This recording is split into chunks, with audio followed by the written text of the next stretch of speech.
नमस्कार विद्यार्थी मित्रांनो, आज आपण शब्दयोगी अव्ययाविषयी जाणून घेऊया. शब्दयोगी, शब्दयोग शब्दाला जोडून येतो. हा शब्द याला चिटकून येतो, कधीच वेगळा नाही, एकदम जोडून. तर शब्दाला जोडून येतात आणि इतर शब्दांशी त्याचा संबंध जोडला जातो. आता हे कशाला जोडून येतात? तर नाम, सर्वनाम आणि कधीकधी क्रियापद, क्रियाविशेषण यांनाही जोडून येतात. आता आपण पाहू कसे जोडून येतात.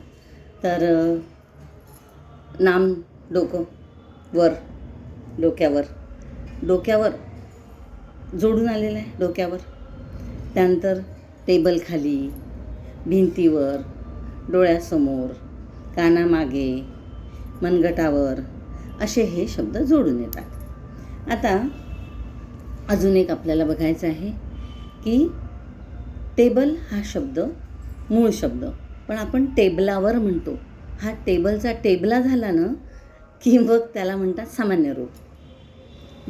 डोक्यावर म्हटलं ना, डोक्या हे सामान्य रूप. साधं लक्षात ठेवायचं की मूळ शब्दात बदल झाला अव्यय जोडताना तर ते त्याचं सामान्य रूप असतं. जसं पुस्तकाखाली, पुस्तक मूळ, पुस्तका सामान्य रूप. छोटं फक्त थोडं लक्षात ठेवायचं. आता यामध्ये एक शुद्ध शब्दयोगी अव्यय असतो ज्याच्यात सामान्य रूप होत नाही. देवच माझं रक्षण करतो. देव जसाच्या तसा राहिला आहे, देवचचं त्याला अव्यय लागलेला आहे, शब्दयोगी अव्यय. तर देवच जसाच्या तसा. टेबलवर, आपण टेबलावर नाही म्हटलं, टेबलवर. आता टेबलवर म्हटलं तर टेबल मूळ शब्द आणि त्याला वर लागलेला आहे. हा शुद्ध शब्दयोगी अव्यय, ज्यात काहीही बदल झाला नाही. बदल झाला सामान्य रूप आणि बदल झाला नाही शुद्ध शब्दयोगी अव्यय. याचे हे लहान मुलांनी एवढंच लक्षात ठेवायचं.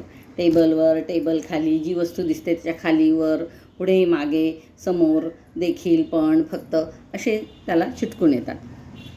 10व्या वर्गातल्या 5, 7, 10व्या वर्गातल्यापर्यंत त्यांनी लक्षात ठेवायचं एवढंच फक्त. झालं शब्दयोगी अव्यय सोपा. आता जे स्पर्धा परीक्षेला बसतात ना त्यांच्यासाठी आपल्याला आपण प्रकार त्याचे फक्त घेऊया, किती प्रकार आहे तर ते मला वाचूनच दाखवावे लागेल, कारण खूप प्रकार आहेत आणि त्याच्यापुढे बरेच शब्द आहे. तर ते लक्षात राहावे म्हणून मी सांगते आहे तुम्हाला. तर एक मिनिट. कालवाचक शब्दयोगी अव्यय, त्यामध्ये कोणते शब्द येतात? पूर्वी, पुढे, आधी, नंतर, पर्यंत. नंतर स्थलवाचक, अलीकडे, आत, जवळ, ठाई, नजीक, बाहेर, मागे, समोर, मध्ये. कालवाचक म्हणजे काळाचा बोध होतो. स्थलवाचक म्हणजे स्थळाचा बोध होतो. जे त्याचे शीर्षक आहे त्याच्यातच त्याचं कोणता प्रकार आहे हे दडलेलं असतं. करणवाचक म्हणजे करवी, याच्याकडून त्याच्याकडून असं. तर करणवाचक शब्दयोगी अव्यय आहे. त्यात कडून, करवी, करून, द्वारा, मुळे, योगे, हस्ते असं होतं. नंतर हेतुवाचक शब्दयोगी अव्यय, करिता, कारणे, निमित्त, प्रित्यर्थ, साठी आणि स्तव. व्यतिरेकवाचक, याच्यामध्ये याच्या व्यतिरिक्त, याच्या खेरीज मी जगू शकत नाही वगैरे, किंवा याच्या खेरीज हे काम होणार नाही असं त्याचा अर्थ तुम्हाला समजावून सांगते. आणि नंतर त्याचे शब्द आहेत खेरीज, वाचून, विना, व्यतिरिक्त, शिवाय. तुलनावाचक म्हणजे दोन गोष्टींची तुलना, तर, परीसपेक्षा, मध्ये. आणि योग्यतावाचक, त्याच्यामध्ये प्रमाणे, बरहुकूम, सम, समान, सारखा, योग्य.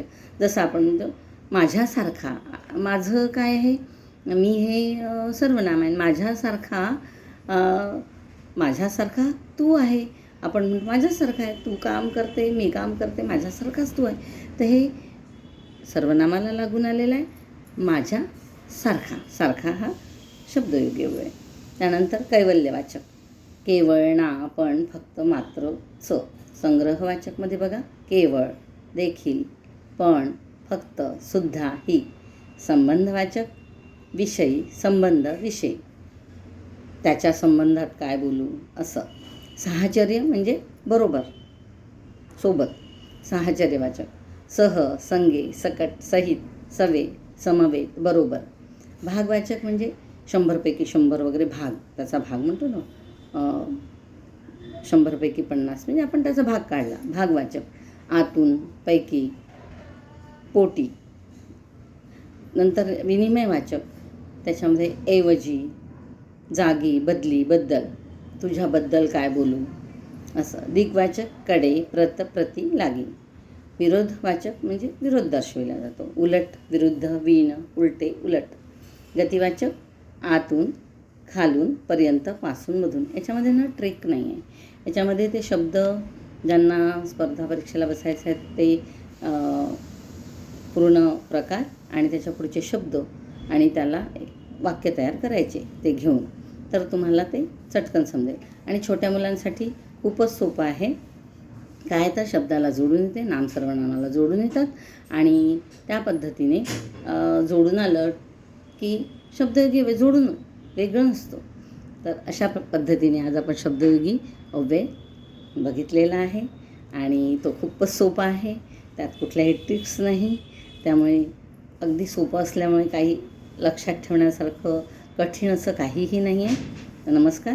आता आपण इथे थांबूया.